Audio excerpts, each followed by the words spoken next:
BJP के नेता एक साल से ही दावा कर रहे थे कि बिहार में इस बार उनका सीएम बन सकता है।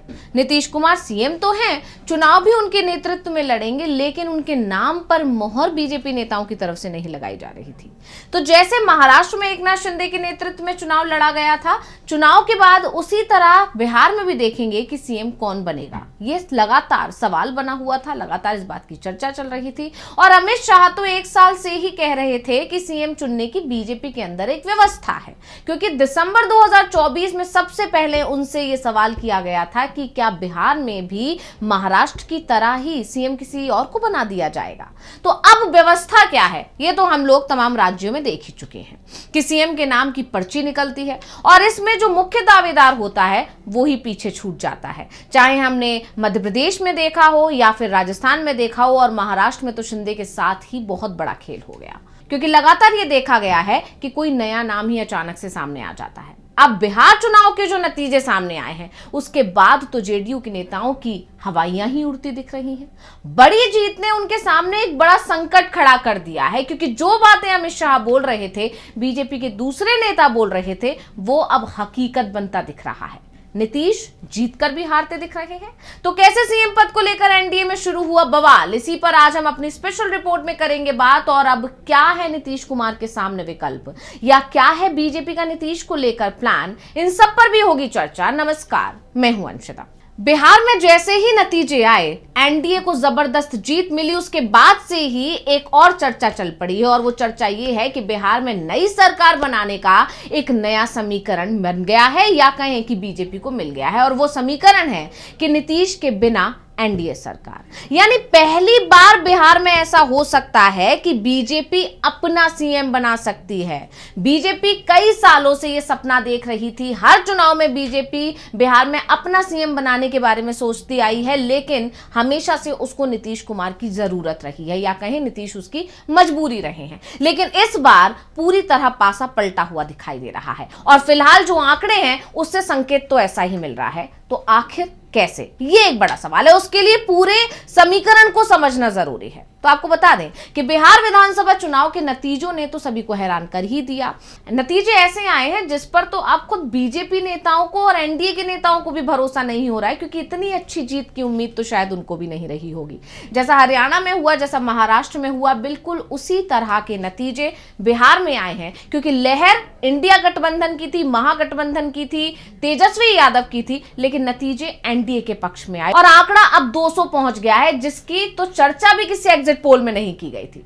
और इन सब के बीच सबसे ज्यादा चर्चा अगर किसी की हो रही है तो वो भाजपा के प्रदर्शन को लेकर ही हो रही है। भाजपा ने कुल 101 सीटों पर चुनाव लड़ा था, जेडीयू को भी 101 सीटें ही मिली थी, और भाजपा ने उन 101 सीटों में से 91 पर जीत हासिल कर ली है। और इस आंकड़े के साथ भाजपा बिहार में सबसे बड़ी पार्टी बनकर उभरी है। इसलिए भाजपा के प्रदर्शन की बात सबसे ज्यादा हो रही है, क्योंकि 2020 में ऐसा नहीं था। 2020 के चुनाव में भाजपा चूक गई थी और दूसरी सबसे बड़ी पार्टी बनी थी। तो भाजपा ने 2010 में इतनी ही सीटें पाई थी, लेकिन तब सबसे बड़ी पार्टी जेडीयू थी, और इस बार हालात पूरी तरह अलग है। हालांकि जेडीयू ने भी प्रदर्शन शानदार किया है, 83 सीटों पर जेडीयू ने जीत हासिल की है। पिछली बार के मुकाबले, यानी 2020 के मुकाबले, ये काफी अच्छा प्रदर्शन है, क्योंकि पिछली बार जेडीयू तीसरे नंबर की पार्टी बन गई थी, लेकिन इस बार जेडीयू का प्रदर्शन काफी अच्छा है और वो बीजेपी के बेहद करीब तक पहुंच गई है। लेकिन एनडीए की बड़ी जीत ने बीजेपी के लिए नई संभावनाएं पैदा कर दी हैं, और एनडीए में भी बीजेपी के प्रदर्शन ने तो और भी ज्यादा संभावनाएं पैदा कर दी हैं। अब ये कहा जा रहा है कि हालात ऐसे हैं कि बीजेपी नीतीश कुमार के बिना भी सरकार बनाने की कोशिश करती दिखाई दे रही है, और जो ये रास्ता है वो चिराग पासवान की लोजपा आर, जीतन राम मांझी की हम और उपेंद्र कुशवाहा की पार्टी राष्ट्रीय लोक मोर्चा को साथ लेकर बन रहा है। अब नीतीश के बिना नंबर की अगर बात की जाए, जैसा कि आप जानते ही हैं कि बीजेपी 91 सीटों पर जीत हासिल कर चुकी है। इसके अलावा चिराग की एलजेपीआर ने 19 सीटें जीती हैं, मांझी की हमको 5 सीटें मिली हैं, 5 सीटें उनको दी गई थी, और पांचों की 5 सीटों पर मांझी ने जीत हासिल कर ली है। और इसके अलावा कुशवाहा की आरएलएम को 4 सीटें मिली हैं। अब इस पूरे आंकड़े को देखें तो यह आंकड़ा हो जाता है 119 सीटों का। अब सवाल यह है कि 119 आंकड़े के साथ सरकार कैसे बनेगी। तो आप जानते हैं बहुमत के लिए 122 सीटें चाहिए। अब तक आंकड़ों के मुताबिक नीतीश के बिना एनडीए 119 पर पहुंच गया है। अब इस आंकड़े को लेकर एक्सपर्ट्स का मानना है कि बीजेपी को बसपा के एक विधायक का साथ मिल जाएगा, तो वहीं एआईएमआईएम के 5 विधायक सदन में बहुमत परीक्षण के समय गायब रह सकते हैं, जिससे बहुमत के लिए 120 सीटों की जरूरत रह जाएगी और बीजेपी आसानी से बहुमत हासिल कर लेगी। हालांकि जानकार ये भी कह रहे हैं कि ये सिर्फ एक विकल्प है और भाजपा शायद ही ऐसा करना चाहेगी। ऐसा इसलिए क्योंकि नीतीश कुमार अब भी बिहार में एक बड़ा फैक्टर हैं और इसके अलावा अगर वो चाहें तो वो भी सरकार बनाने का दम रखते हैं, क्योंकि उनके पास भी 83 सीटें हैं और वो आरजेडी के साथ हाथ मिला सकते हैं। और लगातार ऐसे संकेत मिलते रहे हैं कि आरजेडी के साथ हाथ मिलाकर नीतीश कुमार अपनी कुर्सी बचा सकते हैं।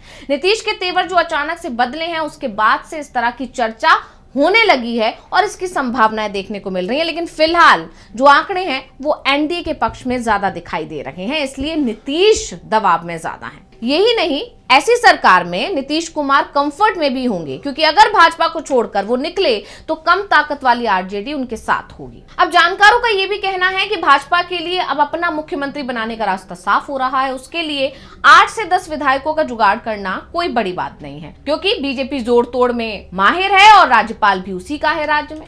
अब सबसे बड़ी बात तो ये है कि जेडीयू के टिकट पर भी बीजेपी के आधा दर्जन नेता चुनाव लड़े हैं और बीजेपी चाहेगी तो ये नेता दल बदल करके आसानी से बीजेपी के साथ हाथ मिला लेंगे और बाद में विधानसभा अध्यक्ष के सहारे इनकी सदस्यता भी बचाए रखी जाएगी, जैसा कि 2024 में आरजेडी के 3 विधायकों के पाला बदलने के बाद भी उनकी सदस्यता को बचाया गया था। और अब बात आती है नीतीश के सीएम बनने को लेकर, जिस पर शुरुआत से ही सवाल बना हुआ है कि बीजेपी इस बार सीएम नीतीश कुमार को साइडलाइन करना चाहती है, उनसे कुर्सी छीनना चाहती है। बीजेपी चाहती है कि वो अपना सीएम बनाए राज्य में, और इसको लेकर अमित शाह से कई बार सवाल किया गया और अमित शाह ने हर बार टाल मटोल में जवाब दिया। जून 2025 में एक इंटरव्यू में अमित शाह ने कहा था, बिहार का मुख्यमंत्री कौन होगा ये तो वक्त ही तय करेगा, लेकिन ये साफ है कि हम नीतीश कुमार के नेतृत्व में ही ये चुनाव लड़ेंगे। इसी तरह 16 अक्टूबर को गृह मंत्री अमित शाह से एक बार फिर यही सवाल किया गया सीएम बनाने को लेकर, और उन्होंने तब जवाब दिया, ये तय करने वाला मैं कौन होता हूं कि मुख्यमंत्री कौन बनेगा। चुनाव बाद सभी सहयोगी मिलकर विधायक दल का नेता चुनेंगे। अमित शाह के इस बयान के बाद विवाद बढ़ा। अमित शाह को नीतीश कुमार को मनाने के लिए उनके आवास तक पर जाना पड़ा और इसके बाद 1 नवंबर को अमित शाह ने फिर अपने बयान पर सफाई दी, जिसमें उन्होंने कहा, इसमें कोई कंफ्यूजन नहीं है, मैं फिर से एक बार स्पष्ट करता हूं कि नीतीश ही मुख्यमंत्री हैं और चुनाव जीतने के बाद भी वही रहेंगे। लेकिन उसके बाद अगले ही दिन सम्राट चौधरी के लिए एक रैली में प्रचार करते हुए अमित शाह ने बयान दिया और उससे पता चल गया कि बिहार में बीजेपी क्या खेल करने वाली है। सुन लेते हैं अमित शाह का वो बयान।